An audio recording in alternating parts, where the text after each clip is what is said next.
கண்களை மூடி கர்த்தரை நோக்கி பார்ப்போம். எங்களை நேசிக்கிற எங்கள் மகா பரிசுத்தமுள்ள எங்கள் பரலோக பிதாவே, உம்முடைய பரிசுத்தமுள்ள நாமத்தை வாழ்த்தி ஸ்தோத்திரிக்கிறோம். கிருபையும் இரக்கமுள்ள தேவனே ஸ்தோத்திரிக்கிறோம். தகப்பனே, இந்த நாளிலும் நாங்கள் வேதத்தை ஆராய்ந்து பார்க்கும்படி கடந்து வந்திருக்கிறோம். நாங்கள் ஆராய்ந்து பார்க்கும்போது அவைகளை விளங்கி கொள்ள உணர்வு தாங்க, வாழ கிருபை தாங்க. இயேசு கிறிஸ்துவின் இன்ப நாமத்தில் பிதாவே, ஆமென். நாம் நீதிமான் என்கிற தலைப்பின் கீழே நாம் தியானிக்க போகிறோம். இந்த உலகத்தில் தேவன் தமக்கென்று படைத்தார், எல்லாரையும் தமக்கென்று படைத்தார். ஆனால் எல்லாருமே பாவம் செஞ்சிட்டாங்க. வேதம் சொல்வது ரோமர்கள் நிருபம் 3வது அதிகாரம் 10ஆம் வசனம். அந்தபடியே நீதிமான் ஒருவனாகிலும் இல்லை. அந்தபடியே நீதிமான் ஒருவனாகிலும் இல்லை. இந்த உலகத்தில் தேவன் தமக்கென்று படைத்தார். ஆனால் எல்லாரும் பாவம் செய்து ஏகமாய் கெட்டு போனார்கள். நீதிமான் என்று சொல்வதற்கு ஒருவன் கூட இல்லை. ஆகவே தேவன் தம்முடைய குமாரனாய் இயேசு கிறிஸ்துவை உலகத்திற்கு அனுப்பி நம்மை ரட்சித்து நம்ம தேவனுக்கு முன்பாக நீதிமான்களாய் மாற்ற வேண்டும் என்று விரும்பினார். ஆகவே தம்முடைய குமாரனை அனுப்பினார். அவரோ நம்முடைய பாவங்களுக்காக அடிக்கப்பட்டு இரத்தம் சிந்தி மரித்து 3ஆம் நாள் உயிரோடு எழுப்பினார். யார் ஒருவன், ஆண்டவரே எனக்காக அடிக்கப்பட்டீங்களே, இரத்தம் சிந்தினீங்களே, மரிச்சிங்களே, இந்த இரத்தத்தினால என்னை கழுவுங்கன்னு சொன்னால் வேதம் சொல்கிறது, இயேசு கிறிஸ்துவின் ரத்தம் சகல பாவங்களை நீக்கி சுத்தமாக்கும் என்று சொல்லி ரோமர் 5வது அதிகாரம் 9வது வசனம் சொல்லி, இப்படி நாம் அவருடைய இரத்தத்தினாலே நீதிமான்கள் ஆக்கப்பட்டிருக்க. வேதம் என்ன சொல்லுது? இப்படி நாம் அவருடைய இரத்தத்தினாலே நீதிமான்கள் ஆக்கப்பட்டிருக்க. அப்போ தேவன் தம்முடைய குமாரனாகிய இயேசு கிறிஸ்துவை உலகத்திற்கு அனுப்பினார் ரட்சிக்க. அவரோ இரத்தம் சிந்தினார். யார் ஒருவர் அவருடைய இரத்தத்தினால் பாவங்கள கழுவப்படுகிறானோ அவனை நீதிமான் என்கிற ஸ்தானத்திற்கு கொண்டு வருகிறார். கவனிச்சுங்க, இதோட முடியல. தீத்துவின் புஸ்தகம் 3வது அதிகாரம் 6வது வசனம். தமது கிருபையினாலே நாம் நீதிமான்கள் ஆக்கப்பட்டு. வேதம் சொல்லுது, தமது கிருபையினாலே நீதிமான்கள் ஆக்கப்பட்டோம். நாம் நம்முடைய கிரியினாலே நீதிமான்கள் ஆக்கப்படவில்லை. தேவன் தமது கிருபையினாலே நம்மை நீதிமான்கள் ஆக்கினார். எப்படி ஆக்கினார் பாருங்க. முந்தின வசனம் 5வது வசனம் படிங்க. நாம் செய்த நீதியின் கிருளை நிமித்தம் அவர் நம்மை ரட்சியாமல் தமது இரக்கத்தின்படியே மறுஜன்ம முழுக்கினாலும் பரிசுத்த ஆவியுடைய புதிதாக்குதலினாலும் நம்மை ரட்சித்தார். கர்த்தருக்கு மகிமை உண்டாகட்டும். நாம் செய்த நீதியின் கிரியைகளின் நிமித்தம் அவர் நம்மை ரட்சியாமல். அப்போ நானோ நீங்களோ ஏழைகளுக்கு கொடுத்துருப்போம், கஷ்டப்படுறவங்களுக்கு உதவி செஞ்சுருப்போம், அல்லவென்றால் விழுந்தவனை தூக்கி விட்டுருப்போம், இல்லை பல உதவிகளை செஞ்சுருப்போம், சர்ச்சு கட்டி கொடுத்துருப்போம், ஃபேன் வாங்கி போட்டிருப்போம். நாம் இப்படியெல்லாம் கிரியைகளை செய்தோம். பார்த்தீங்களா? இந்த நீதியின் கிரியைகளின் நிமித்தம் நம்மை ரட்சிக்கலை. நம்ம இப்படியெல்லாம் செஞ்சதுனால இவனை ரட்சித்துருவோம் அப்படின்னு ரட்சிக்கலை. இரத்தத்தினால் கழுவப்பட்ட நாம அவருடைய இரக்கத்தின்படியே மறு ஜென்மம் முழுக்கினாலும், அப்படின்னா ஞான ஸ்நானத்தினாலும் பரிசுத்த புதிதாக்கினாலும் நம்மை ரட்சித்தார். இவ்விதமாய் கிருபையினாலே நம்ம என்ன பண்ணப்பட்டோமோ நீதிமான்களாக்கப்பட்டோம். அப்போது மனம் திரும்பி ஞான ஸ்நானம் பெற்று பரிசுத்தாய் பெற்றவர்கள் யார்? நீதிமான்கள். இந்த நீதிமான்களை குறித்து தான் கடந்த 62 வாரமாக தியானித்தோம். அவருடைய கேரக்டர் என்னன்னு சொல்லி. கடந்த வாரத்தில் நாம் தியானித்தது மத்தேயு எழுதின சுவிசேஷம் 23வது அதிகாரம் 35வது வசனம். நீதிமானாகிய ஆபேலின் இரத்தம் முதல். போதும். வேதம் என்ன சொல்லுது? நீதிமானாகிய ஆபேலின் இரத்தம்னு இருக்குது. நீதிமானாகிய ஆபேல், ஆபேலை குறித்து வேதம் சொல்கிறது நீதிமான் என்று சொல்லி. நமக்கு தெரிஞ்சது நல்ல பலி செலுத்தினான்னு தான். எப்படி அவன் நீதிமானாய் மாறினான்? எப்படி அவன் நீதிமானாய் மாறினான்? வேதம் என்ன சொல்கிறது? 1 யோவான் 3வது அதிகாரம் 12வது வசனம். பொல்லாங்கனால் உண்டாயிருந்து தன் சகோதரனை கொலை செய்த காயினை போல் இருக்க வேண்டாம். அவன் எது நிமித்தம் அவனை கொலை செய்தான்?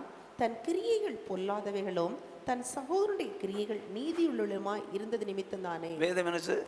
தன் சகோதரனுடைய கிரியைகள். சகோதரன் யாரு? ஆபேல். ஆபேலுடைய கிரியைகள் நீதி உள்ளவைகளாக இருந்திருக்கிறது. அவன் செய்த கிரியைகள் நீதி உள்ளவைகளாக இருந்திருக்கிறது. ஆகவே அவனை நீதிமான் என்று சொன்னார். நீங்களும் நானும் கூட நற்கிரிகளை செய்வதற்கென்றே சிருஷ்டிக்கப்பட்டிருக்கிறோம் என்று சொல்லியிருக்கோம். வேதம் சொல்லுது நம்முடைய கிரியையினாலே நீதிமான்களாக்கப்படணும். கிரியையினால் எப்படி? அது ரத்தத்தினால் நீதிமான்களாக்கப்பட்டோம், ஞானசானத்தினால் நீதிமான்களாக்கப்பட்டோம், பரிசுத்தாவினால் நீதிமான். ஓகே. ஆனால் கிரியை ரொம்ப அவசியம்.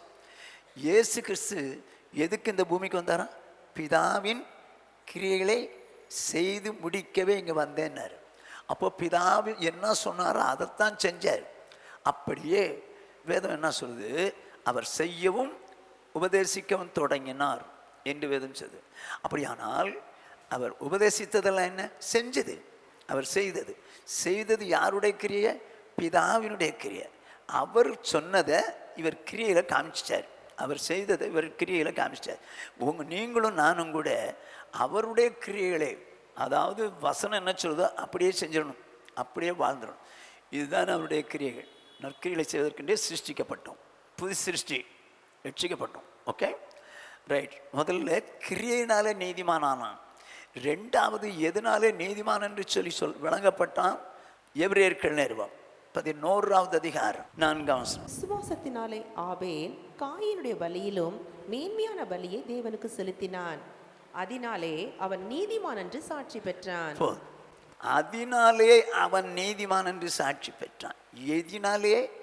1 கிரியையினாலே, 2 மேன்மையான பலியை தேவனுக்கு செலுத்தினான். அதனால என்னவா? அவன் நீதிமான். அப்போ நம்ம தேவனுக்கென்று மேன்மையானதையும் முதல் தரமானதையும் கொடுக்கும்போது தேவன் அதை நீதியாக எண்ணுகிறவராயிருக்கிறார். நம்முடைய வாழ்க்கையில தேவனுக்கென்று கொடுக்கணும்னா ஃபர்ஸ்ட் அப்படி தான் கொடுக்கணும், பெஸ்ட்டு தான் கொடுக்கணும். சும்மா ஏதோ நான் கொடுத்துட்டேன், ஒரு நோட்டு 10 ரூபா நோட்டு, புது நோட்டு இருக்குது, பழைய நோட்டு இருக்குது, இல்லைன்னா 50 ரூபா நோட்டு, புது நோட்டு இருக்குது, பழைய நோட்டு இருக்குது. எதை காணிக்க போடுவீங்க? புது நோட்டு போட்டிங்கன்னா ஆண்டவர் மேலே நேசம் இருக்கீங்கன்னு அர்த்தம்.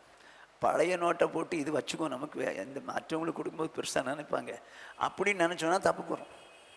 அப்படி அல்ல, பெஸ்ட்டு. அவன் என்ன பண்ணுறான்? தேவனுக்கென்று சொல்லி கொடுக்கும்போது எப்படிப்பட்டது கொடுத்தானா? முதல் திறமையானதும் கொழுமையானதையும் கொடுத்தானுங்க. அதனால தான் நீதிமான் ஆக்கப்பட்டான் என்று சொல்லி வேதம் சொல்லு. நான் சொல்லல, வேதம் சொல்லு. ஆகவே நீங்களும் நானும் தேவனுக்கு கொடுக்கணும், உற்சாகமாக கொடுக்கணும், பெஸ்ட்டை கொடுக்கணும், ஒஸ்ட்டு கொடுத்துடக்கூடாது. ஆண்டவர் சொல்வார், நல்லது இருக்கும்போது நசல் கொண்டதை ஏன் எனக்கு கொடுக்குறிய? உன் அதிபதிக்கு செலுத்திப்பார், ஏற்றுக்குவானா? எனக்கு போய் சொத்தை கொண்டு வந்து கொடுக்குற அப்படின்னு சொல்லி சத்தம் போடுவார். ஆக தேவனை யார் முதன்மையாக கொண்டிருக்கிறாங்களோ அவர்கள் தேவனுக்கு பெஸ்ட்டும் ஃபஸ்ட்டும் கொடுப்பாங்க, முதன்மையானதையும் மேன்மையானதையும் கொடுப்பாங்க. அதனால் நீதிமானாக மாறுவதற்கும் சந்தர்ப்பம் உண்டு. ஆகவே அப்படி செய்தால் நானும் நீங்களும் கூட அப்படி பெஸ்ட்டும் ஃபஸ்ட்டும் கொடுக்கணும். ஓகே, முதல் தரமானதெல்லாம் கர்த்தருக்குரியதுன்னு இருக்கும், முதல் கனி கர்த்தருக்குரியதுன்னு இருக்கும். ஸோ முதன்மையானதும் மேன்மையானதையும் செலுத்தினான். இதனால் ஓகே, இன்றைக்கு நீதிமானை குறித்து வேதம் என்ன சொல்லுதுன்னு பார்ப்போம். சங்கீதம் 37:21. துன்மார்க்கன் கடன் வாங்கி செலுத்தாமற் போகிறான், நீதிமானோ இறங்கி கொடுக்கிறான். சரி, 2 பேருடைய கேரக்டரை பற்றி போட்டுருக்குது. துன்மார்க்கன், நீதிமான். துன்மார்க்கன் கடன் வாங்கி செலுத்த மாட்டேங்கிறான், நீதிமானோ இறங்கி கடன் கொடுக்கிறான். அப்போ நீதிமானுடைய கேரக்டரை சொல்லுது, அவன் இறங்கி கடன் கொடுக்கிறான். எப்படி கொடுக்கணும்? இறக்கப்பட்டு கடன் கொடுக்கணும், இறங்கி கடன் கொடுக்குறான்னு இருக்கு. அப்போ அடுத்தவங்க மேலே ஒரு இறக்கம் வந்து கடன் கொடுக்கணும். இறக்கம்லாம் முடியாது. 25வது வசனம் என்ன சொல்லுப்பார்? நான் இளைஞனாயிருந்தேன், முதிர் வயதுள்ளவனுமானேன். ஆனாலும் நீதிமான் கைவிடப்பட்டதையும் அவன் சந்ததி அப்பத்துக்கு இறந்து திரிகிறதையும் நான் காணவில்லை. சங்கீதக்காரன் தாவீது என்ன சொல்றான்? நான் இளைஞனாயிருந்தேன், இப்போ முதிர் வயது வரைக்கும் வந்துட்டேன், ஆனாலும் நீதிமான் கைவிடப்பட்டதையும் அவன் சந்ததி அப்பத்துக்காக இறந்து திரிந்து கெஞ்சினதையும் பார்க்கலன்றான். என்ன சொல்றான்? சின்ன பையனா இருந்தேன், அன்னையிலேருந்து இன்னைக்கு வரைக்கும் பார்க்குறேன், எனக்கு இப்போ முதிர் வயது ஆகிப்போச்சு. அப்படிப்பட்ட சூழ்நிலையில் நீதிமான் கைவிடப்பட்டதை பார்க்கவே இல்லை, அவன் சந்ததி அப்பத்துக்காக இறந்து திரிஞ்சு கெஞ்சினதையும் பார்க்கல. நம்ம பிள்ளைகளெல்லாம் பழக்கணும். யார்ட்டையும் போய் எனக்கு கொஞ்சம் கொடுப்பா, எனக்கு கொஞ்சம் கொடுப்பா, இப்படிலாம் கேட்கக்கூடாது. அப்படி கேட்டால் நம்ம நீதிமானுடைய சந்ததிங்கிற ஸ்தானத்தில் இருந்து அவங்க விலகிடுவாங்க. நாமே நீதிமானாக இருக்க முடியாது. நான் என் பிள்ளைகள்லாம் சின்ன பிள்ளைகளாக இருக்கும்போது ஊழியம் ஆரம்பித்த புதுசு, காசும் இருக்காது, அதே நேரத்தில் ஏதாவது இருந்துச்சுன்னா கொடுத்தும் அனுப்ப மாட்டேன். ஏன் அப்படின்னா, இவன் அதை வச்சு வாங்கி சாப்பிடுவான், ஒருவேளை அது இல்லாத பிள்ளைகள் அவனை பார்த்து நினைப்பான், அது எவ்வளோ வேதனையாக இருக்கும். அதனால் காசு இருக்காது, கொடுக்க மாட்டேன், இருந்தாலும் கொடுக்க மாட்டேன். ஆனால் அதே நேரத்தில் சொல்லுவேன், நீங்கள் அந்த பிள்ளைகள் சாப்பிடும்போது எனக்கு கொஞ்சம் கொடுப்பா, எனக்கு கொஞ்சம் கொடுப்பா அப்படின்னு கேட்கக்கூடாது. கேட்டால் அப்பா நீதிமான்கிற ஸ்தானத்திலிருந்து நான் விலகிடுறேன், அப்படி ஆயிரும், அதனால் அப்படிலாம் கேட்கக்கூடாது. நாம் நீதிமான்கள், நம்ம பிள்ளைகள் அப்பத்துக்காக அடுத்தவங்ககிட்ட போய் கொடுப்பா, கஷ்டப்படுறேன்ப்பா கொடுப்பா அப்படின்னு கேட்கறது நீதிமானுடைய பிள்ளைகளுடைய கேரக்டராக வரக்கூடாது. நீதிமானுடைய பிள்ளைகள் நிற்காதுன்றார். எப்படி? அப்பத்துக்காக இறந்து நிற்காதுன்றார், தெரியாதுன்றார், நான் பார்த்ததே இல்லைன்றார். ஏங்க அப்படி நடந்தது? ஏன் நீதிமானுடைய சந்ததி கைவிடப்பட்டதையும் அவன் சந்ததி அப்பத்துக்காக இறந்து தெரிஞ்சது நான் பார்த்ததில்லை? ஏன் பார்த்ததில்லை? ஏன் ஏன் அடுத்த வசனம் சொல்லுது பாருங்க. அவன் நித்தம் இறங்கி கடன் கொடுக்கிறான், அவன் சந்ததி ஆசீர்வதிக்கப்படும். கர்த்தருக்கு மகிமை உண்டாகட்டும். என்னவா? நீதிமான் ஏன் கைவிடப்படலை?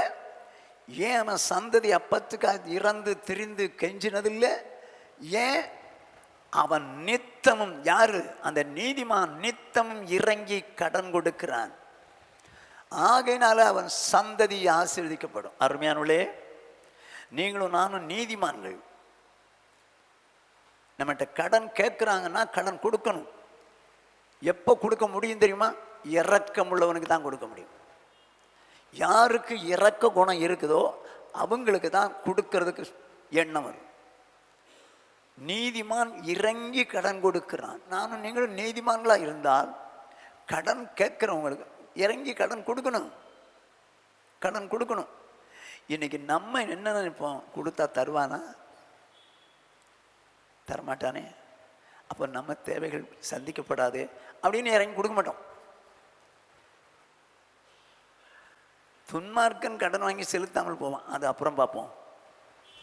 ஆனால் நீதிமான் இறங்கி கடன் கொடுக்குறான். அவனுடைய கேரக்டரை கொடுக்கறதாங்க. இறக்கம் உள்ளவனாக இருப்பான், அதனால கடன் கொடுக்குறான். நீதிமான் கடன் வாங்க மாட்டான். புரிஞ்சுக்கங்க, நீதிமான் கடன் வாங்க மாட்டான். ஏன் கடன் வாங்க மாட்டான்? ஆண்டவர் விட மாட்டார். அவன் இறங்கி கடன் கொடுக்குறான், அதனால ஆசீர்வதிக்கப்படும் சந்ததியெல்லாம். ஆனால் ஏன் கடன் வாங்க மாட்டான்? நீதிமொழிகளின் புஸ்தகம் 22வது அதிகாரம் 7வது வசனம். ஐஸ்வர்யவான் தரித்திரனை ஆளுகிறான், கடன் வாங்கினவன் கடன் கொடுத்தவனுக்கு அடிமை. ஆஹா, கடன் வாங்கினவன் கடன் கொடுத்தவனுக்கு அடிமை. இவனோ நீதிமான். இவன் யாருக்கு அடிமையா இருக்கணும்?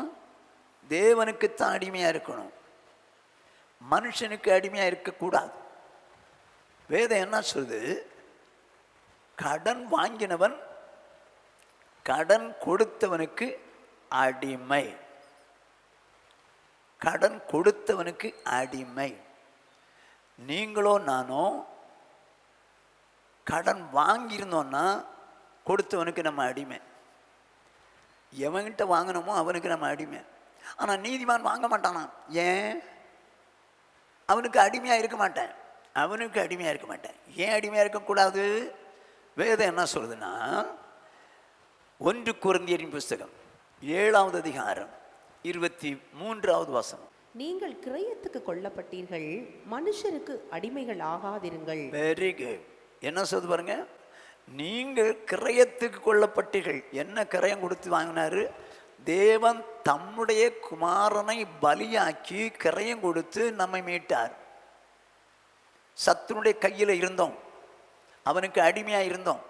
அப்படிப்பட்ட நம்மை தேவன் தம்முடைய குமாரனை பலியாக்கி நம்மை அவருக்கென்று மீட்டார்.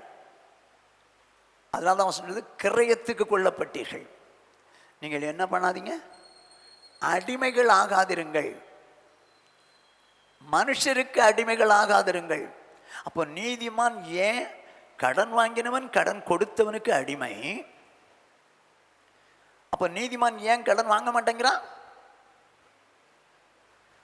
நான் தேவனுக்கு அடிமை, நான் மனுஷனுக்கு அடிமை. ஏங்க இந்த கடன் வாங்கும்போது இந்த புத்தியே வராதுங்க.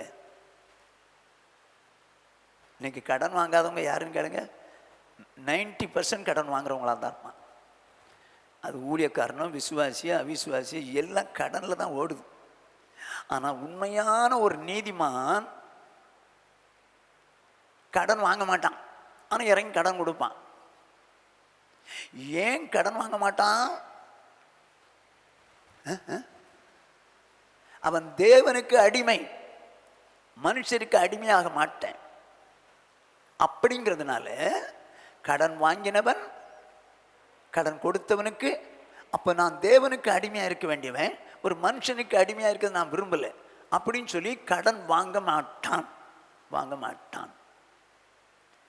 எப்படி கடன் வாங்கினவன் கடன் கொடுத்தவனுக்கு அடிமையாகிறான்? உதாரணத்தின் மூலம் உங்களுக்கு சொல்கிறேன். 2 ராஜாக்களின் புஸ்தகம் 4வது அதிகாரம் 1ஆம் வசனம். தீர்க்கதரிசனுடைய புத்திரரில் ஒருவனுக்கு மனைவியாய் இருந்த ஒரு ஸ்ரீ எலிசாவை பார்த்து, உமது அடியானாகிய என் புருஷன் இறந்து போனான், உமது அடியான் கர்த்தருக்கு பயந்து நடந்தான் என்பதை அறிவீர். கடன் கொடுத்தவன் இப்போது என் 2 குமாரரையும் தனக்கு அடிமைகளாக்கி கொள்ள வந்தான் என்றாள். ஏங்க, ஒரு தீர்க்கதரிசி யார்கிட்டயோ கடன் வாங்கிட்டான். இப்போ அவன் செத்துட்டான். அவன் கர்த்தருக்கு பயந்து நடந்தான்னு போட்டிருக்குது, ஆனால் ஏன் கடன் வாங்கினா தெரியாது. கடன் வாங்கினா செத்துட்டான். இப்போ கடன் வாங்கினவன் கடன் கொடுத்தவனுக்கு அடிமை. ஆனால் இப்பொழுதோ வாங்கினவன் இல்லை. என்ன நடக்குது? 2 பிள்ளைகள் இருக்கிறாங்க. அந்த 2 பிள்ளைகளும் எனக்கு அடிமையாக கொடுன்றான். கடன் கொடுத்தவன் எனக்கு அடிமையாக கொடு, என்கிட்ட கடன் வாங்கினான்ல அவன் இல்லை, ஓகே. ஆனால் அவன் பிள்ளை இருக்குல்ல 2, அதை எனக்கு அடிமையாக கொடுன்னு சொல்லி கேட்குறான். இதாங்க நடக்கும். இந்த கடன் வாங்கினவன் கடன் கொடுத்தவனுக்கு அடிமை என்ன வேணாலும் பேசுவாங்க தெரியுமா உங்களுக்கு? கடன் வாங்கிட்டா கொடுக்க முடியலைன்னா கடன் கொடுத்தவன் என்ன வேணாலும் பேசுவான். நான் ஒரு முறை குளித்தலையில் ஒரு வீட்டில் உட்கார்ந்துருந்தேன். அவங்க கொஞ்சம் வசதி உள்ளவங்க தான். திடீர்னு ஒரு சகோதரி வந்தாங்க. அவங்களும் எனக்கு நல்லா தெரியும், என்னையும் அவங்களுக்கு தெரியும். இந்த வசதி உள்ளவங்க அவங்ககிட்ட கடன் வாங்கியிருக்காங்க. வர்றாங்கன்னு தெரிஞ்சோன்னா ரூம்குள்ளே ஓடிட்டார். என்கிட்ட பேசிட்டுது. இந்த லேடி சொல்லுது, அவனை கூப்பிடுங்க. அவனை கூப்பிடுமா, அவனை கூப்பிடு. ஏங்க, அந்த ஆள் பெரிய ஆள், வசதி உள்ளவர், அவனை கூப்பிடுன்றாரு. வந்துன்னொன்னு, உனக்கு கடன் கொடுக்க தெரியாது, வாங்க தெரியுதில்ல, கடன் கொடுக்க தெரியாதா? சோறு திங்கிறியா, வேற என்ன திங்கிற? ஐயோ, ஏன் இது மாதிரி பேசுனாங்க? இப்போ கடனே வாங்கலன்னு வச்சுங்க, அவங்ககிட்ட இந்த பேச்சு வந்திருக்காது இல்லை, இந்த பேச்சு வந்திருக்காது இல்லை. ஆனால் நான் எனக்கும் தெரிஞ்ச லேடி அவங்க, இவங்களும் எனக்கு தெரிஞ்சவங்க. என் முன்னால் கேட்குறாங்க, அவ்வளோ தூரம் சோறு திங்கிறியா, வேற என்ன திங்கிற? அது அசிங்கமாக சொல்லிவிட்டே சொல்லுது. இப்போ தேவையா? தேவையா இவனுக்கு? அவன் கடன் கொடுத்தவனுக்கு அடிமைங்க, அப்படிதான் பேசுவாங்க. ஏங்க இப்படி பேசுறீங்க கேட்க முடியுமா? ஏன் இப்படி என்ன பேசுற அப்படின்னு கேட்க முடியுமா? முடியாதுங்க. எனக்கு கடன் வாங்கியாச்சு, அடிமையாக இருந்தால் அப்படி தான் பேசுவான். அதே போல் இங்கே வசனம் சொல்லுது, அவன் இல்லை. யாரு? கடன் வாங்கினவன் இப்போ இல்லை. இருந்தால் இவ்வளோ நாள் கடன் தரலையடா, நீ அடிமையாயிடுறான்னு கூட சொல்லியிருப்பான். அவன் இல்லைன்னு ஒன்று, அவன் பிள்ளைகள் 2 பேரையும் எனக்கு அடிமையாக கொடுன்றான். எனக்கு அடிமையாக கொடு. அருமையானவளே, நீதிமான் இறங்கி கடன் கொடுக்கிறவன். நீதிமான் கடன் வாங்கக்கூடாது, கடன் வாங்கக்கூடாது. எப்போ ஒரு மனுஷன் கடன் வாங்கான்னு சொல்லுங்க?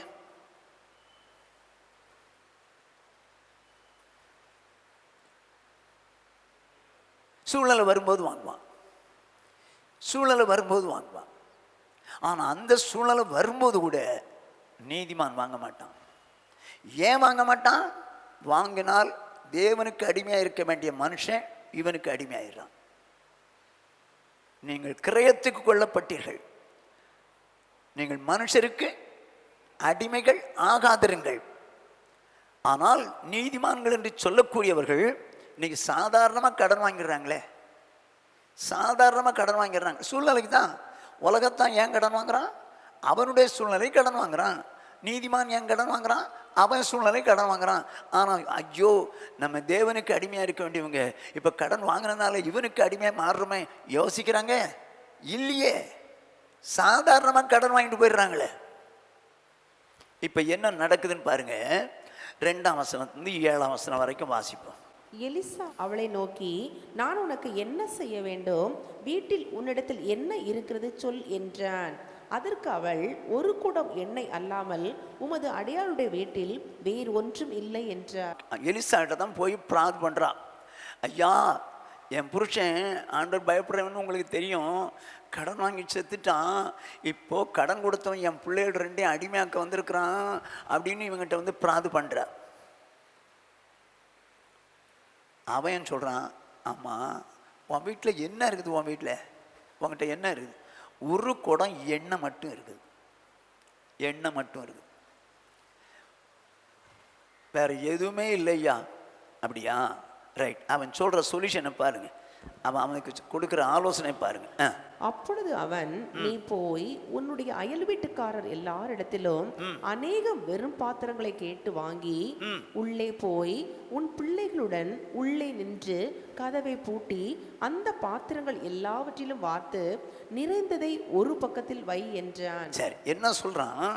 ஏம்மா, அக்கம் பக்கத்தில் உள்ள வீடுகளிலெல்லாம் போய் பாத்திரங்களை வாங்கு, ஒரு ரூம்குள்ளே வச்சுக்கோ. இப்போ இருக்கிற பாத்திரத்தெல்லாம் எண்ணெயினால் நிரப்பு, அதை ஒரு பக்கத்தில் வை, ஒரு பக்கத்தில் வச்சுக்கோ சொல்லிட்டு ஆலோசனை கொடுக்கறத பாருங்க. அவள் அவனிடத்திலிருந்து போய் தன் பிள்ளைகளுடன் கதவை பூட்டிக்கொண்டு இவர்கள் பாத்திரங்களை அவளிடத்தில் கொடுக்க அவள் அவைகளில் வார்த்தாள். இப்போ பையங்க 2 பேர் ரூமில் கதவு பூட்டியாச்சு, பாத்திரங்கள்லாம் சுற்றி எக்கச்சக்கமாக பாத்திரமாக இருக்குது. இந்த பாத்திரங்களை வச்சுக்கிட்டு இவன் குடத்துலேருந்து தண்ணி ஊற்றுறான். பையங்க, இந்தாங்கம்மா பாத்திரம், இந்தாங்கம்மா பாத்திரம், இந்தாங்கம்மா பாத்திரம் அப்படின்னு சொல்ல சொல்ல சொல்ல சொல்ல எண்ணெய் வந்துக்கிட்டே இருக்குது. பாத்திரம் பையன் இருக்குது இருக்குது இருக்குன்றான், எண்ணெய் இருக்குது இருக்குது இருந்துக்கிட்டே இருக்குது. இப்போ என்ன நடக்கு பார்ப்போம். அந்த பாத்திரங்கள் நிறைந்த பின் அவள் தன் மகன் ஒருவனை நோக்கி, இன்னும் ஒரு பாத்திரம் கொண்டு வா என்றாள். நிறைஞ்சு போச்சு, எல்லாமே நிறைஞ்சு போச்சு, இன்னும் ஒரு பாத்திரம் கொண்டு வாப்பா அப்படின்றான். அதற்கு அவன், வேறே பாத்திரம் இல்லை என்றான். வேறே பாத்திரம் இல்லை என்றான். அப்பொழுது எண்ணெய் நின்று போயிற்று. எண்ணெய் நின்று போச்சு. பாத்திரம் இல்லைன்னு சொன்னோன்னா அங்கேயும் இல்லாமல் போச்சு. சரி, இப்போ வீடு முழுசும் பாத்திரம், வீடு முழுசும் பாத்திரத்தில் எண்ணெய் நிறைஞ்சிருக்கு.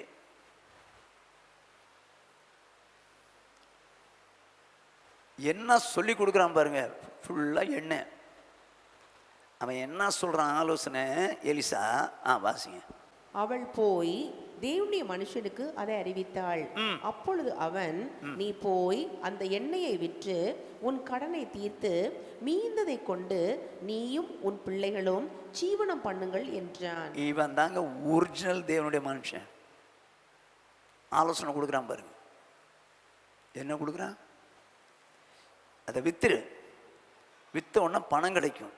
நீ என்ன பண்ணு, முதல்ல கடனை அடைச்சிட்டு அப்புறம் அதை மீதி உள்ளதை வச்சு ஜீவனம் பண்ணு. ஆனால் இன்னைக்கு எத்தனை பேர் கடனை வச்சுக்கிட்டே கடனை கொடுக்காமலே ஃப்ரிட்ஜ் வாங்குறது என்ன, ஏசி வாங்குறது என்ன, துட்டு வந்த ஒன்று. ஆனால் கடன் இருக்கா, அது இருந்துட்டு போட்டோம். என்னங்க நினைப்பாங்க, என்ன நினைப்பாங்க? பணம் வந்தால் கடனை அடைக்க தெரியணும். கடன் அடைக்க மாட்டாங்களாம், இவங்களுக்கு எல்லாம் வாங்குவாங்களாம். சரியான ஆலோசனை கொடுத்தான் எலிசா. என்ன சொல்கிறான்? நிறைஞ்சிச்சில்ல, வித்துரு. விற்றா நீ முதல்ல என்ன பண்ணு, கடனை அடைச்சிரு, அப்புறம் மீதி உள்ளதை வச்சு ஜீவனம் பண்ணுன்றான். ஆனால் இன்னைக்கு நமக்கு கடன் இருந்துச்சுன்னா என்ன பண்ணுவாங்க? யாரோ பணம் தந்தாங்க, என்ன பண்ணுவோம்? கடனை அடைக்கணும்னு பார்ப்போம். அந்த பணத்தை வச்சு, நம்ம வீட்டில் ஃப்ரிட்ஜு இல்லை வாங்கிடலாமா, சோஃபா செட் இல்லை வாங்கிடலாமா, அது இல்லை வாங்கிடலாம், கடன் அது அப்புறம் பார்த்துக்குவோம். நீ அது வரைக்கும் கடன் அடிமைப்பா, அடிமை. மனுஷனுக்கு அடிமை. கடன் வாங்கினவன் கடன் கொடுத்தவனுக்கு அடிமை. நீதிமான் கடன் வாங்க மாட்டாங்க. கடன் வாங்க இறங்கி கடன் கொடுப்பான். எலிசா ஒரு நல்ல தீர்க்கதரிசி. அவன் வாழ்கிறதுக்கு வழியை சொல்லி கொடுக்குறான் பாருங்க. நம்மளாக இருந்தால் என்ன பண்ணுவோம்? சரி கிடச்சிச்சில்ல காசு, ஒன்று பிள்ளைகளுக்கு இல்லை வீட்டுக்கு எல்லாம் செலவு பண்ணு, இருந்தால் கொடு, இல்லைன்னு அப்புறம் கொடு. கடன் தான் கொடுக்காமலா போகிறோம், கடன் கொடுத்துருவோம் அப்புறம் கொடுத்துக்கலாம் அப்படின்னு சொல்கிற ஆலோசனைக்காரங்க தான் இன்றைக்கி ஜாஸ்தி. கடனை கொடுத்துட்டு அப்புறம் ஜீவனம் பண்ணுன்னு சொல்ல தெரியலையே, அதை வச்சு ஜீவனம் பண்ணுன்னு சொல்ல தெரியலையே. அருமையானே, நல்லா கவனிச்சிங்க. யாராவது உங்ககிட்ட வந்து ஆலோசனை கேட்டாங்கன்னா, கடன் இவ்வளவு இருக்கு, திடீர்னு இவ்வளவு வந்துருச்சு, நான் என்ன பண்ணட்டும்? அப்படியா, அப்போ அந்த ஒரு இடம் வாங்கி போட்டுரு, அப்போ கடன் அது அப்புறம் கொடுத்துக்கலாங்க. இடம் இந்த மாதிரி பக்கத்தில் இடம் இந்த மாதிரிலாம் கிடைக்காதுங்க, நீங்கள் இடம் வாங்குங்க அப்புறம் கடனை கொடுத்துக்கலாம். அடே, இவன் ஆலோசனைக்காரனுக்கு லாயக்கு இல்லாத, லாயக்கு இல்லாத. கடனை கொடுக்குற வழி பாருப்பா, அப்படி தானே சொல்லி கொடுக்கணும். இவன் அழகாக சொன்னான். எல்லாத்தையும் பாத்திரத்தை நிறைஞ்ச உடனே அதை வித்துரு, விற்றா உனக்கு பணம் கிடைக்கும். பணம் கிடைச்சா நீ என்ன பண்ணு, கடனை கொடுத்துட்டு மீதி உள்ளதை வச்சு ஜீவனம் பண்ணுன்றான். இதுதான் உண்மையான ஒரு தேவனுடைய மனுஷனுடைய ஆலோசனை. கடன் இருக்குதா நமக்கு?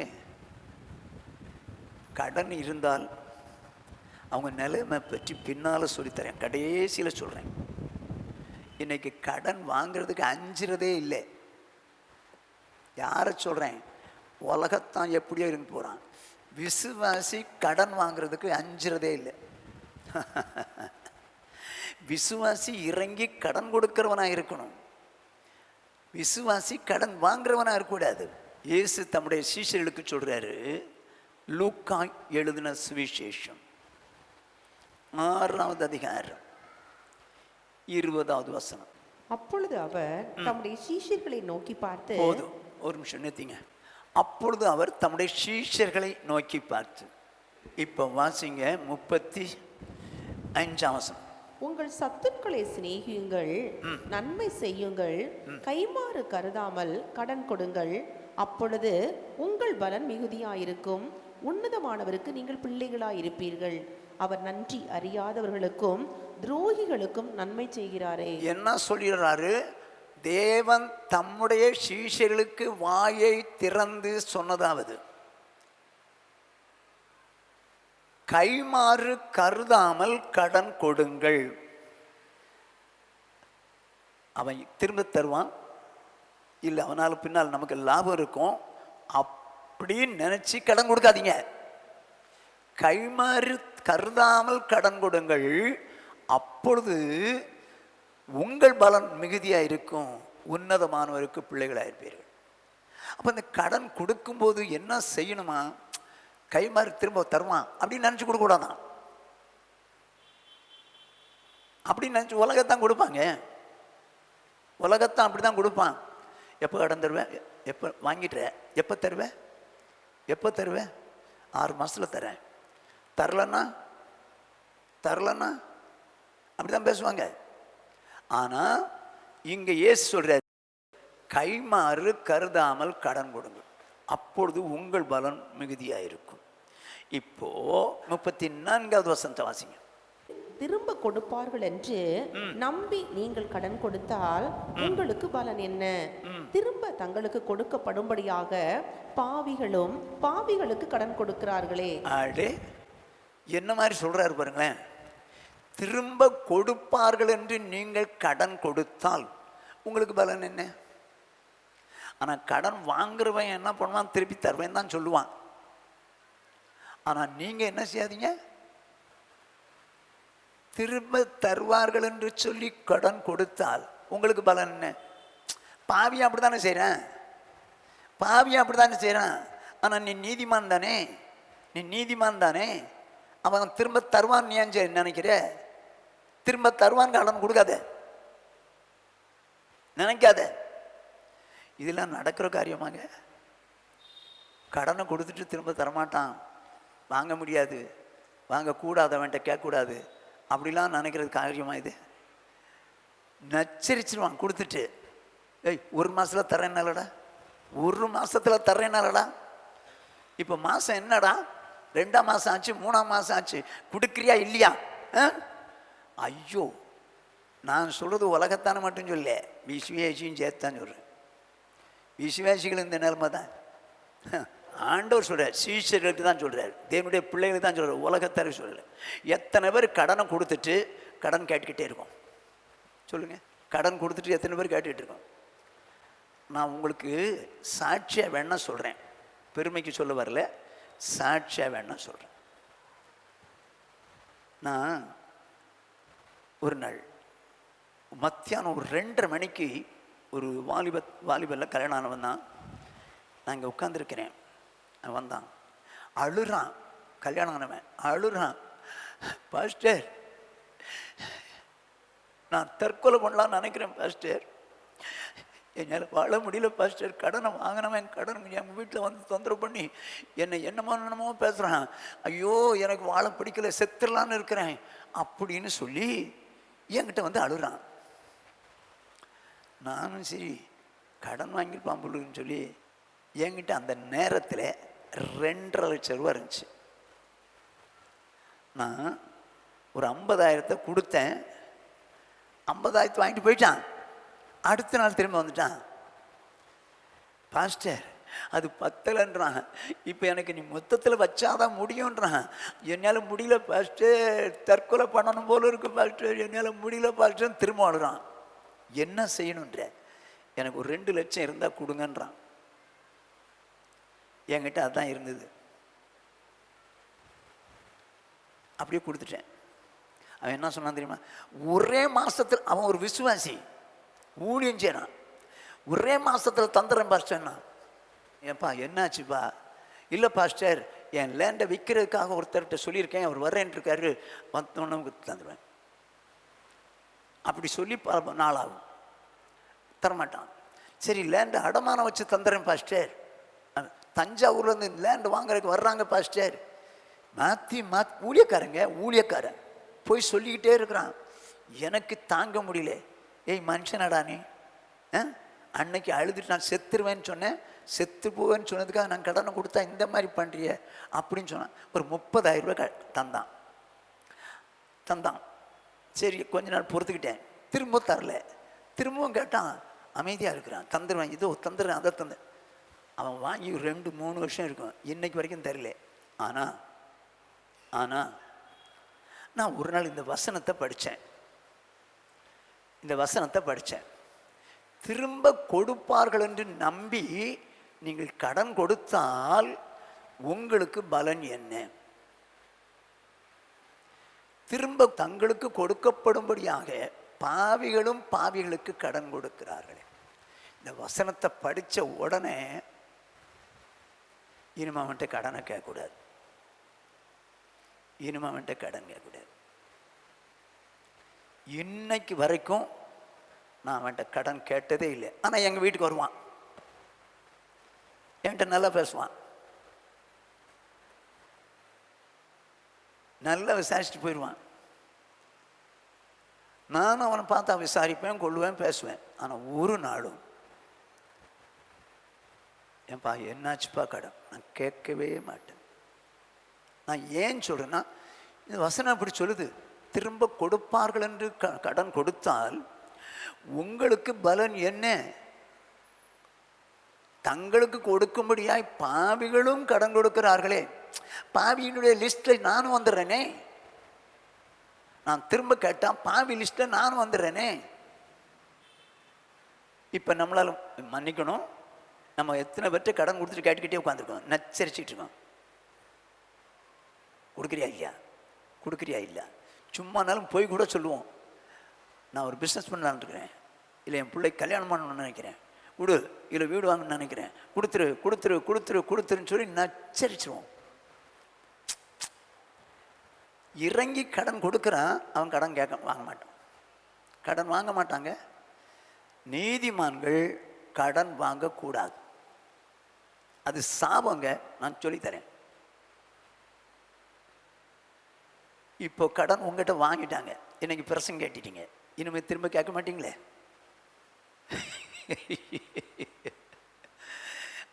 பாஸ்டர் நீங்கள் வேணா அந்த வசனத்துக்கு நடுங்கிங்க, நம்மளால முடியாது அப்படியா சொல்ல போகிறீங்க?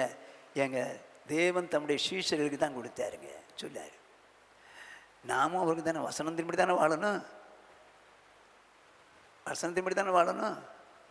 கடன் கொடுத்தவன்ட்ட கேட்காம விட்டுருவோம். கத்தர் பார்த்து நினச்சா கடனை கொடுக்க வச்சுருவாருங்க. நான் இவன் ஒருத்தர்கிட்ட மட்டும் இல்லைங்க, பலர் கடன் வாங்குறாங்க, ஆனால் திரும்பி தரமாட்டாங்க. நானும் கேட்கறது இல்லை. வேதம் என்ன சொல்லுது வாசிங்க. உபாகமம் 28வது அதிகாரம் 12வது வசனம். ஏற்ற காலத்தில் உன் தேசத்திலே மழை பெய்யவும் நீ கையிட்டு செய்யும் வேலைகளை எல்லாம் ஆசீர்வதிக்கவும் கர்த்தர் உனக்கு தமது நல்ல பொக்கிஷ சாலையாகிய வானத்தை திறப்பார். நீ அநேகம் சாதிகளுக்கு கடன் கொடுப்பாய், நீயோ கடன் வாங்காதிருப்பாய். கர்த்தருக்கு மகிமை உண்டாகட்டும். 28வது அதிகாரம் அதில் 14 வசனம் வரைக்கும், 14 வசனம் வரைக்கும் ஆசீர்வாதம் இருக்கும், அதுக்கு மேலே சாபம் இருக்கும். இந்த நீதிமான்களுடைய தேவனுடைய பிள்ளைகளுக்கு சொல்லப்படுகிற வாக்கு தத்தத்தை பாருங்க.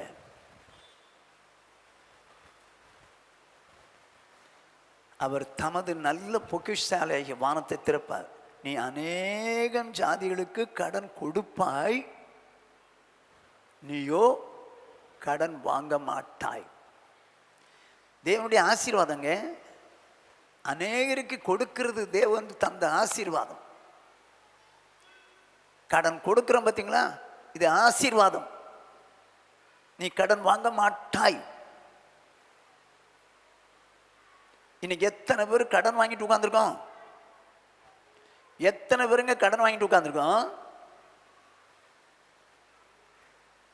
நீ கடன் வாங்க மாட்டாய். அன்னைக்கு சாதாரணமாக கடன் வாங்குறோமே, அது ஒரு பாவம் மாதிரி தெரியலையே. ஆண்டவர் தான் சொல்றாரு, நான் வாங்க நல்ல பொக்கிஷசாலைய வானத்தை திறப்பேன், நீ அநேகம் ஜாதிகளுக்கு கடன் கொடுப்பாய், நீ கடன் வாங்க மாட்ட. ஆசீர்வாதங்க. தேவ ஜனத்துக்கு அது ஆசீர்வாதம். ஆனால் நம்ம இப்போ பாருங்க, சாபத்தின்னு சொல்லுது. வாசிங்க, அதே 28ஆம் அதிகாரம் 44ஆம் வசனம். அவன் உன்னிடத்தில் கடன் படான், நீ அவனிடத்தில் கடன் படுவாய். இது சாபம்.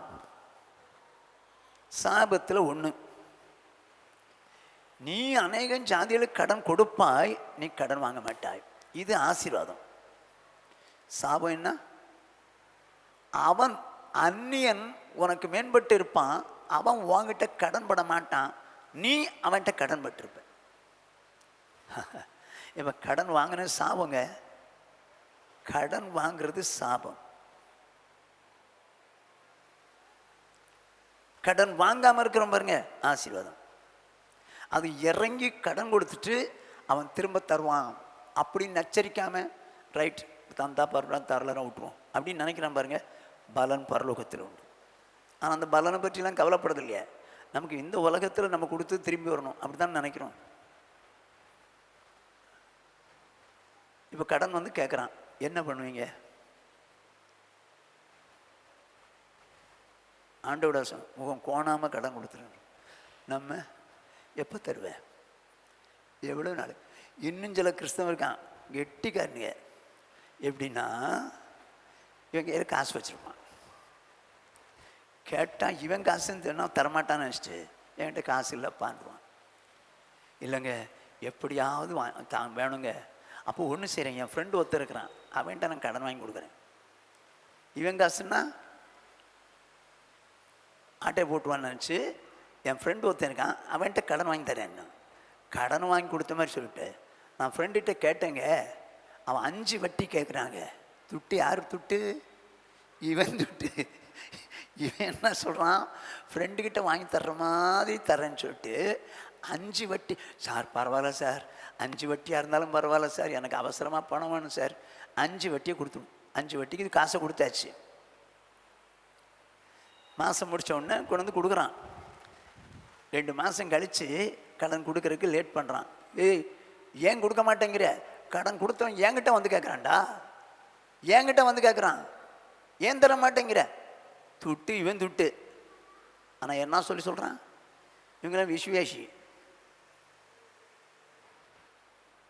வட்டிக்கு விடுறாங்கங்க. தேவ ஜனங்கள் என்று சொல்லக்கூடிய ஒரு வட்டிக்கு விடுறாங்க. பல ஆண்டுகளுக்கு முன்னால் நான் ஒரு என்ன சொல்கிறது, போதகர் ஐக்கியத்தில் இருந்தேன், செக்ரட்டரியாக இருந்தேன்.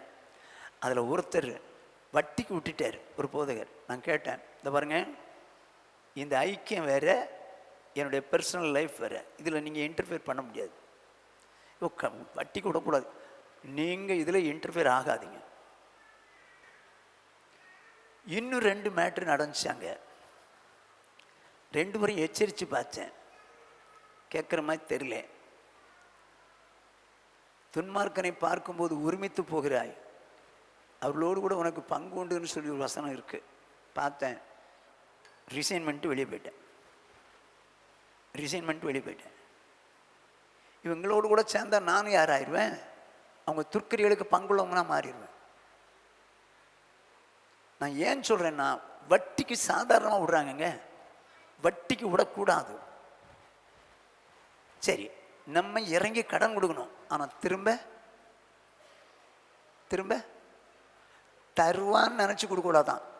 கைமாறு கருதாமல் கொடுங்க. பாவி என்ன பண்ணுறான், திரும்ப தருவான் தான் கொடுக்குறான். அவனுக்கும் உனக்கு சம்மந்தமே இல்லையே, வித்தியாசமே இல்லையே. அவனுக்கு பலன் கிடைக்காது, உனக்கு பலன் வேணும்ல. திரும்ப கேட்காத. இன்னைக்கு இந்த கடனை பற்றி சபைகளில் சொல்லித்தரதும் இல்லை. விசுவாசிகளுக்கு அதை பற்றி கவலையும் கிடையாது. கடன் சாதாரணமாக வாங்கிட்டு அப்புறம் தரேன், பார்த்துக்கலாம், கொடுக்குறேன்.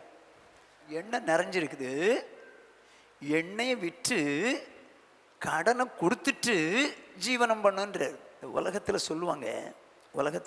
கடன் பட்டான் நெஞ்சம்போல் கலங்கினான் இலங்கை வேந்தன்னுவாங்க. கடன் பட்டவன், ஐயோ கடன் பட்டுட்டமே, இவனுக்கு முன்னால் எப்படி நிற்பேன்னு நினச்சி அலர்வானான் கடன் வாங்கினவன். இப்போ அப்படி இல்லை. கடன் கொடுத்தவன் சொல்லுவான், கடன் கொடுத்தவன் நெஞ்சம் போல் பதறுகிறேனே. கடன் கொடுத்துட்டு பதற வேண்டியிருக்குது, தருவானா தரமாட்டானு. சரி எப்படியே போட்டோம், நம்ம கடன் வாங்குறதா வேண்டாமா? கன்க்ளூஷன் வருவோம். என்ன செய்யலாம்? நீதிமான் இறங்கி கடன் கொடுக்கிறான், கடன் வாங்க மாட்டான். அது ஆசீர்வாதம். சாபம் கடன் வாங்கணும். இப்போ பாருங்க, வேதம் என்ன சொல்லுங்க பாருங்க. ரோமர்களின் நிருபம் 13வது அதிகாரம் 8வது வசனம். ஒருவரிடத்தில் ஒருவர் அன்பு கூறுகிற கடனை அல்லாமல் மற்றொன்றிலும் ஒருவனுக்கும் கடன்படாதிருங்கள். பெருநிடத்தில் அன்பு கூறுகிறவன் நியாயப்பிரமாணத்தை நிறைவேற்றுகிறான். ஆண்டோடைய வார்த்தை என்ன சொல்லுது? ஒருவரிடத்தில் ஒருவர் அன்பு கூறுகிற கடனை அல்லாமல் மற்றொன்றிலும் ஒருவனுக்கும் கடன் படாதிருங்கள். அப்போ வேதம் என்ன சொல்லுது? ஒருத்தங்கிட்டையும் கடன் வாங்கக்கூடாதுன்னு சொல்லுது. ஒருத்தங்கிட்டையும் கடன் வாங்கக்கூடாது. இந்த கடன் வாங்கினா அவங்களுடைய நிலைமை கொஞ்சம் சொல்ல விரும்புகிறேன், தயவுசு கவனிச்சிங்க. கடன் படாதிருங்கள், இது வசனங்க, இது வசனம். ஆனால் ஏன் கடன் வாங்குறோம்? வசனத்துக்கு மதிப்பு கொடுக்கல, தேவனுக்கு மரியாதை கொடுக்கல. சொன்னவர் கர்த்தர் அல்லவா? நான் ஏன் கடன் வாங்கணும், கடன் வாங்க மாட்டேன்னு ஏன் நினைக்க முடியல? ஏங்க நிற்க தெரியல? சாதாரணமாக போய் கடன் வாங்கிட்டு வந்துடுமே, சாதாரணமாக கடன் வாங்கிட்டு வந்துடுமே. சூழ்நிலை இருக்கத்தான் செய்யும், இல்லைன்னு சொல்ல மாட்டேன், இருக்கத்தான் செய்யும். இந்த சூழ்நிலைக்கு மத்தியில் நான் கடன் வாங்க மாட்டேன் நிற்கிறான் பாருங்க, அவன் தாங்க நீதிமான்.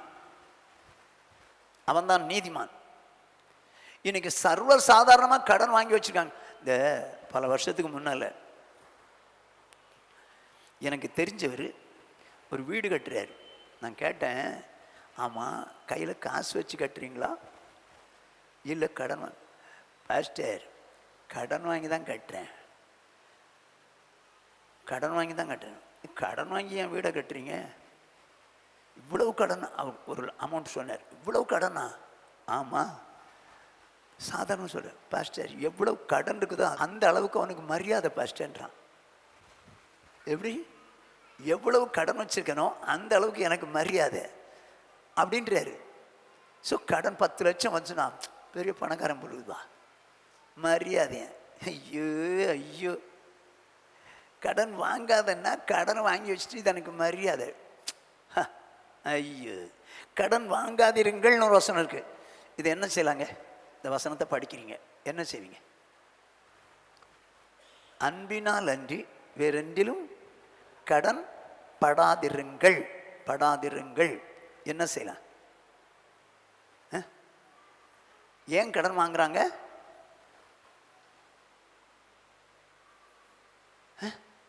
சூழ்நிலை வரும்போது.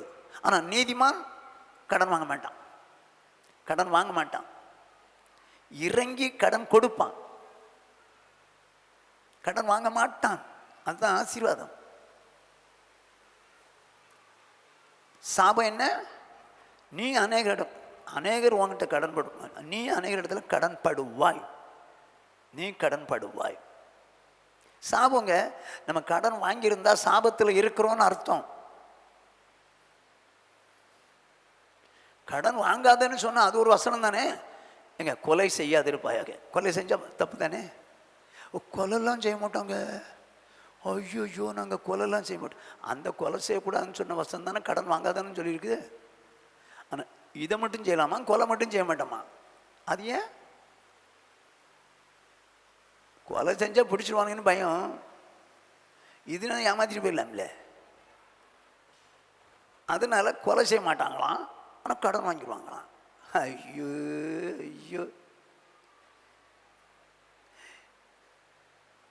இன்னைக்கு ஊழியக்காரங்களும் அந்த டிவியில் பேசிடுறாங்க, நாங்கள் கடன் வாங்கி பில்டிங் கட்டிகிட்டு இருக்கிறோம், நீங்கள் எங்களுக்கு பணம் அனுப்புங்க, முடியலைன்னா கடன் வாங்கியாவது பணம் அனுப்புங்க.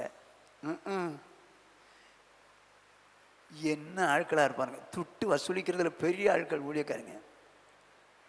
கடன் வாங்கியாவது கொடுங்கன்றாங்க. ஒரு தூண் இவ்வளோ 1000, முடிஞ்சவங்க கொடுங்க, இல்லை நான் கடன் வாங்கியாவது கொடுங்க. என்னங்க அது ஊழியமா அட்டூழியமான்னு தெரியல. ஏன் கேட்குற? கடன் கர்த்தர் சொன்னார்னா கட்டாயம் கடன் இல்லாமல் நடத்தி தருவார், கடன் இல்லாமல் நடத்தி தருவார். அதாவது கர்த்தருடைய கிருபையினால நான் பல வருஷமாக இந்த வார்த்தைக்கு அடங்கி கடன் வாங்குறதில்லன்னு தீர்மானித்து வாழ்ந்துட்டுருக்கிறேன். கர்த்தருடைய கிருபையினால. மறுபடியும் சொல்கிறேன், பெருமைக்காக சொல்ல. இந்த சர்ச்சுக்கு இடம் வாங்கும்போது 7.25 லட்சம் கொடுக்கணும். இன்றைக்கி சௌர் குடும்பம் வந்தாங்க, அவங்கள்ட்ட கூட ஷேர் பண்ணிட்டு இருந்தேன். 7.25 லட்சம் கொடுக்கணும். அதில் 2.5 லட்சம் 1 லட்சம் அவங்க கையில் ஏற்கனவே இருந்தது. 1.5 லட்சம் எங்கே இருந்துச்சு, வாங்கிட்டு போயிட்டாங்க. இப்போது 5.25 லட்சம் நான் கொடுக்கணும்.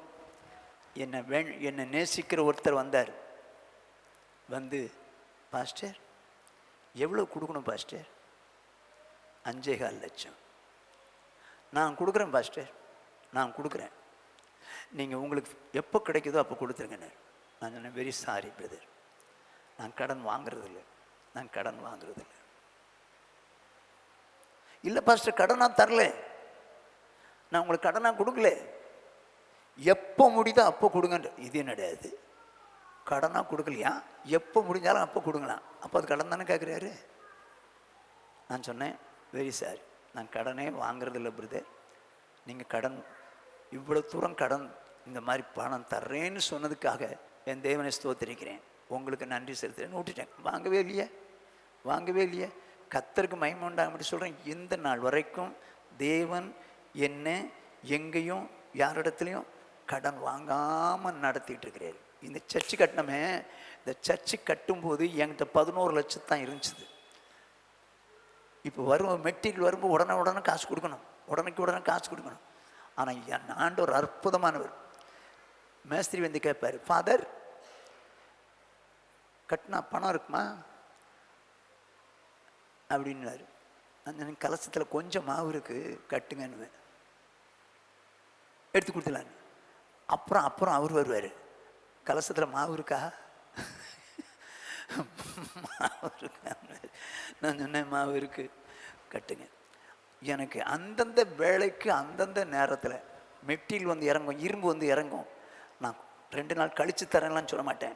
இம்மிடியேட்டாக இறங்கின உடனே பில்லை கொடுப்பாங்க, காசை கொடுத்து அனுப்பிச்சேன். சிமெண்ட் வந்து இறங்கும், அப்படியே கொடுப்பேன். மணல் வந்து இறங்கும், அப்படியே கொடுப்பேன். கடைசி வரைக்கும் கடன் வாங்கலை. ஆனால் என்ன நடந்து போச்சு, நான் இன்றைக்கி உங்கள்கிட்ட சாட்சியாக சொல்லிக்கிட்டு இருந்தேன். அந்த கான்ட்ராக்டர் என்ன பண்ணிட்டாரு, அப்பப்போ வாங்கிட்டு தான் இருந்தார். நான் நினச்சேன் அவருக்கு ஏதோ பணம் கொடுக்கணும்னு சொல்லி, கொடுக்க வேண்டியது இருக்கும், நம்மகிட்ட இன்னும் கேட்க வராமல் இருக்கிறாருன்னு சொல்லி என்ன பண்ணேன், ஜெகநாதன் சார் நான் எவ்வளோ கொடுக்கணும் சார், வந்து வாங்கிட்டு போங்க சார், நீங்கள் வாங்கலைன்னா கடன் பட்ட மாதிரி இருக்குது சார் அப்படி. ஆனால் அவருக்கு எனக்கு அதை பற்றி கேட்கவே இல்லை, பணத்தை பற்றி கேட்கவே இல்லை. ஆனால் எனக்கு குத்துது, நம்ம கடன் பட்டவனா வாழ்ந்துடக்கூடாது அப்படின்னு சொல்லி உடனே கூப்பிட்டேன். அவர் வந்துட்டார், இன்னொருத்தரோட வந்தார். 7.5 லட்சம் நீங்கள் கொடுக்கணும் சார். ஐயோ, என்கிட்ட இருக்கிறது 2.5 லட்சம்.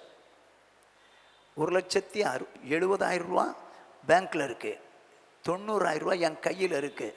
அவர் 7.5 லட்சம் சொல்கிறாரு. எனக்கு ஒன்றும் ஓடலை.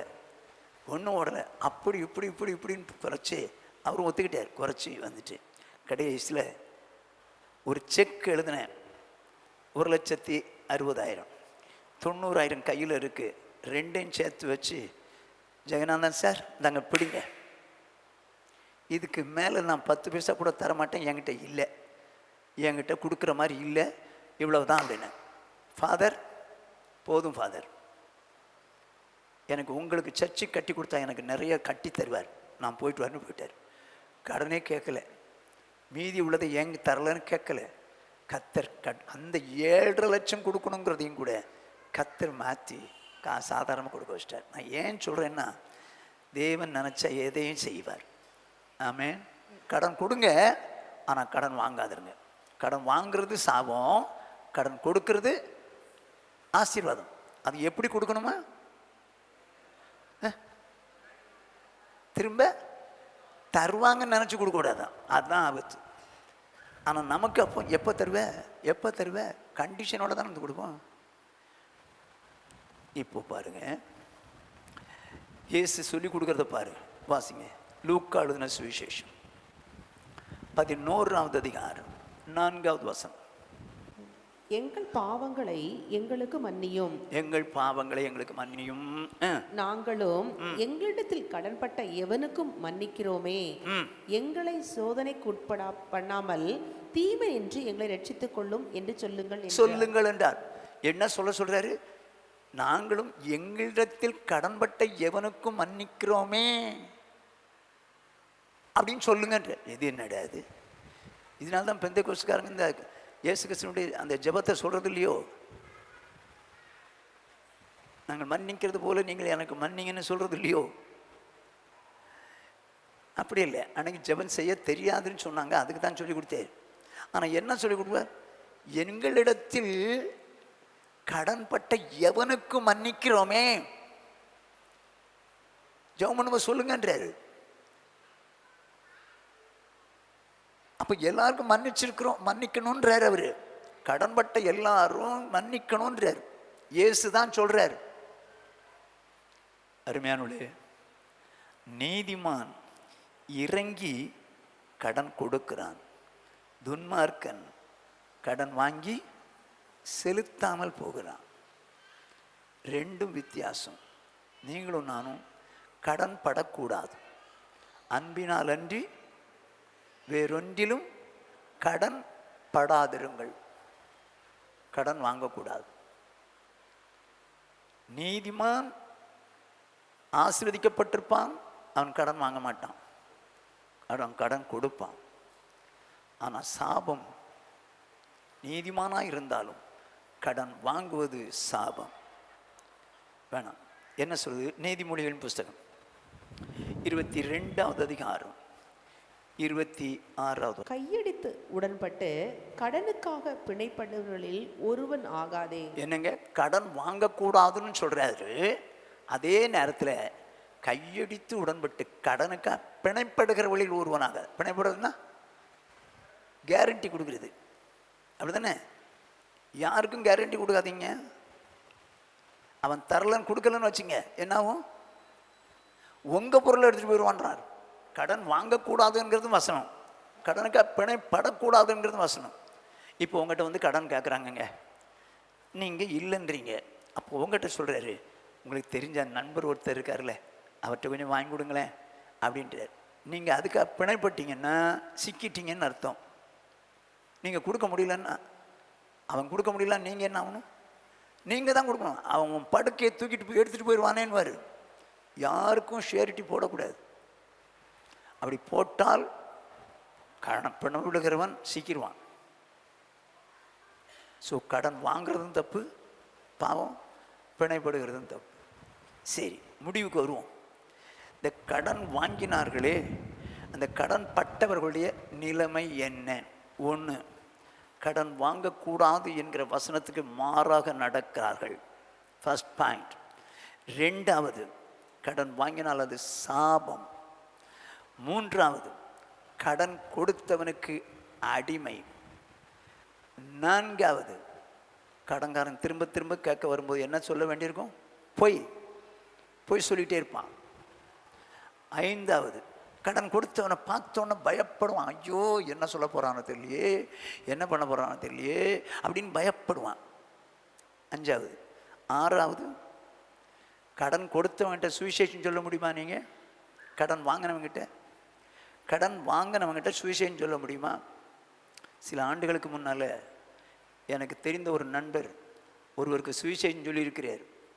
அப்படி சொல்லும்போது, இயேசு, நீங்கள் பிஸ்னஸ் பண்ணுறீங்கல்ல, ஆண்டவர் உங்களை இன்னும் ஆசீர்வதிப்பார், நீங்கள் இயேசுவை ஏற்றுக்கொள்ளுங்க அப்படின்னு சொல்லியிருக்காரு. உடனே அவர் சொல்லியிருக்காரு, சுவிசேஷம் கேட்டவர் சொல்லியிருக்காரு, தம்பி நீ எந்த சபைக்கு போகிற? இந்த சபைக்கு போகிறேன். அப்படியா? அப்படின்னொன்னே பாக்கெட்லேருந்து டைரியை எடுத்தார். டைரியை எடுத்து காட்டுறாரு. எந்த சபைக்கு போகிறாரோ அந்த சபையின் போதகர் இத்தனை லட்சம் கடன் வாங்கியிருக்கார். பார்த்தியா, என்கிட்ட கடன் வாங்கியிருக்கார். நான் கடன் கொடுத்தேன்னா அவர் கடன் கொடுத்தாரா? என்னமோ நீங்கள் ஆசீர்வதிக்கப்படுவீங்கன்ற இயேசுவை நேசிச்சா, நான் கடன் கொடுத்துருக்கேன்ப்பா, அவர் கடன் வாங்கியிருக்கிறார். நான் ஆசீர்வதிக்கப்பட்டவனா, அவங்க பாஸ்டர் ஆசீர்வதிக்கப்பட்டிருக்கிறார். சத்தம் போட்டு விட்டார். இப்போ அவருக்கு சுவிசேஷம் சொல்ல முடியுமா? முடியாது. கடன் வாங்கின பிறகு நீங்கள் சுவிசேஷம் சொல்ல முடியாதுங்க அவங்களுக்கு போய். 7வது, கர்த்தர் வந்தால் பறக்க முடியாது. இயேசு கிறிஸ்து வந்தால் பறக்க முடியாது. சொல்லுங்க பாப்போம். கடன் பட்டவங்க என்னென்ன நஷ்டம் அடைகிறாங்கன்னு சொல்லுங்க பாப்போம். வசனத்துக்கு மாறா நடக்கிறான். 2, கடன் வாங்குறது சாபம். 3, கடன் கொடுத்தவனுக்கு அடிமை. 4, அவனை பார்த்து நம்ம கொடுக்க முடியல திரும்ப திரும்ப திரும்ப திரும்ப பொய்யா சொல்லுவான், பொய் சொல்லுவான். 5வது, கர்த்தர் அவனை பார்க்கும்போதே பயப்படுவான். 6வது, கடன் வாங்கினவங்கிட்ட சுவிசேஷம் சொல்ல முடியாது. 7வது, இயேசு வந்தால் பறக்க முடியாது. என்ன செய்யலாம்? ஆண்டவரே, நான் இதுவரைக்கும் சூழ்நிலையில் அறியாமையில் கடன் வாங்கிட்டேன். இப்போ புரியுது. நீதிமான் இறங்கி கடன் கொடுக்கிறான். நான் கடன் கொடுக்கிறவனை வைப்பீராக. வேண்டாம் ஆண்டவரே, கடன் வாங்கிறது சாபம் என்பதை புரிந்து விட்டேன். அந்த சாபத்துக்குள்ளாய் நான் போக விரும்பலை. நீதிமானாக இருந்து நான் கடன் கொடுக்கட்டும், ஆனால் திருப்பி தருவான்னு சொல்லி என்னால் முடிஞ்சதை கொடுத்துட்றேன். ஆண்டவரே, என்னை ஒப்பு கொடுக்குறேன்னு சொல்லி எல்லாரும் ஆண்டவர்கிட்ட ஒப்பு கொடுக்கலாமா? எல்லாரும் ஆண்டவரை நோக்கி பார்க்கலாமா? இப்பொழுது சகோதரர் கார்த்திக் டேனியல் ஜெபிப்பார்.